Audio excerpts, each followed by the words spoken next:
The carton slips from her hands and lands on the counter with a dull, hollow sound.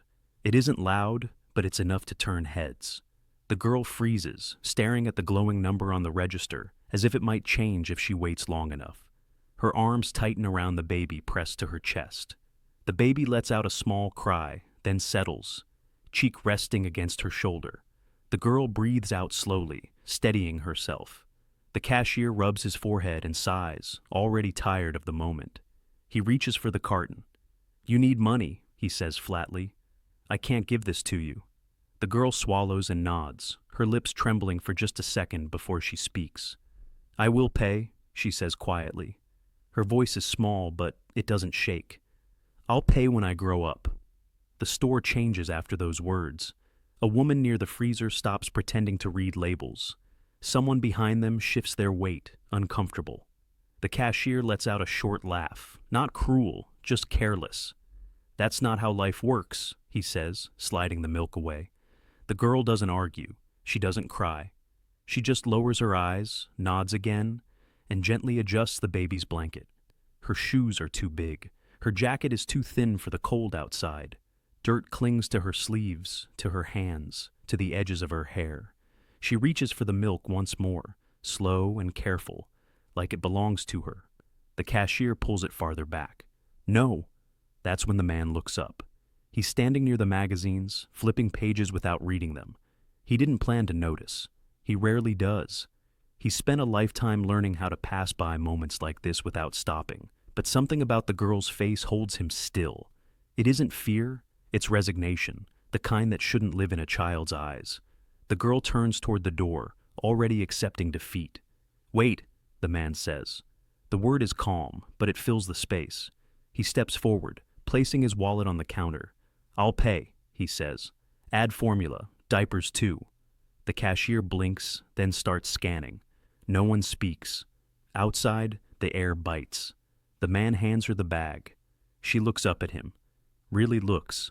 "Thank you," she says softly. Then, almost as an oath, "I didn't lie. I will pay you back." "I know," he says. She walks away into the crowd, small and alone. The man tells himself it's finished, but his body doesn't listen, and before he understands why, his feet begin to follow her. The girl walks fast, like she's afraid the world might change its mind. The man keeps his distance, close enough to see her, far enough not to scare her. The city shifts as they move. Bright windows fade, sidewalks crack. The sound of traffic grows louder, heavier, like a warning. She doesn't look back once. She turns down a narrow street and disappears beneath the bridge. The man stops at the edge, his chest tightening. The air smells different here, damp concrete, old rain, something sour he can't name. Cars thunder overhead, shaking the ground beneath his feet. He hesitates. This isn't a place he knows. This isn't a place money usually follows him. Still, he steps forward. Under the bridge, shadows stretch long and cold. Cardboard lines the ground. A shopping cart sits tipped on its side, filled with torn blankets and plastic bags. The girl kneels and carefully sets the grocery bag down, then lowers the baby onto a folded jacket. She moves with the quiet focus of someone who's done this many times before. "Shh," she whispers, brushing the baby's cheek. "It's okay." A woman stirs from the darkness. She sits up slowly, her hair tangled, her eyes sharp with fear. "Who's that?" she snaps, pulling a blanket around herself. "He helped," the girl says gently. "He bought the milk." The woman's gaze locks onto the man. Suspicion hardens her face. "We don't need anything," she says. "Go." The man doesn't move closer. He keeps his hands visible. "I just wanted to make sure she got home safe," he says. His voice sounds smaller here, swallowed by the echo of traffic. The woman studies him, then looks at the bag. Hunger wins. She nods once. "Leave it," she says, "then go." The girl opens the carton, pouring milk into a cracked bottle. The baby drinks greedily, eyes fluttering closed. The man watches, his throat tight. He has bought buildings, companies, futures. He has never bought peace like this. "You live here?" he asks softly. "For now," the woman answers, "until we don't." Silence settles between them. The girl leans against the wall, finally letting herself sit. She looks so small now. The man reaches into his pocket, pulls out a business card, then stops. It feels wrong. Instead, he says, "There's a motel nearby. Warm, safe." The woman laughs, bitter. "Nothing's free." "I know," he says.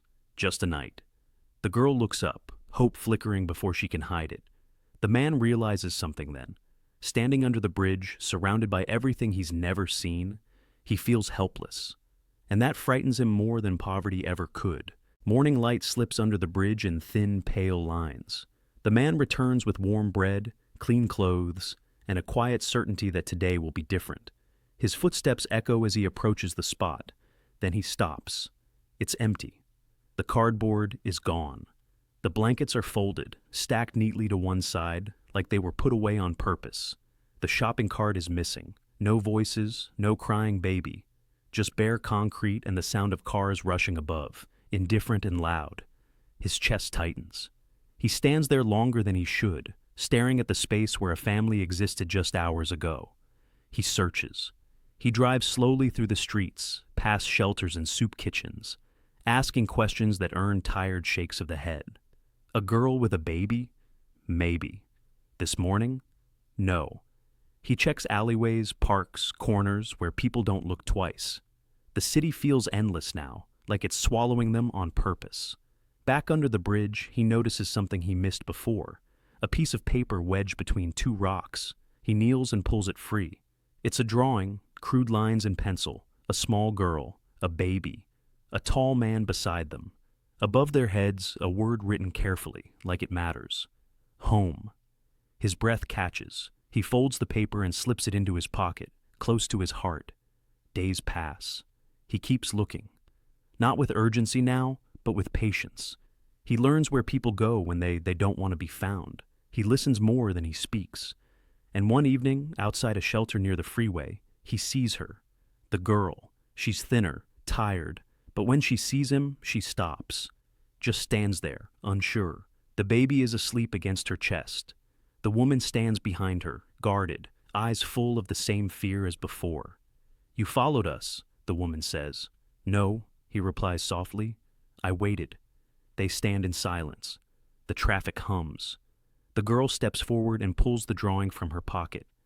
"I wanted you to have it," she says, "in case we didn't come back." He nods, unable to speak. "I can't save you," he finally says. "I know that now, but I can stay, if you let me." The woman looks at her daughter, then back at him. Slowly she nods. The man understands something then, standing between wealth and want, hope and fear. Some things can't be fixed, they can only be held, and sometimes that is enough.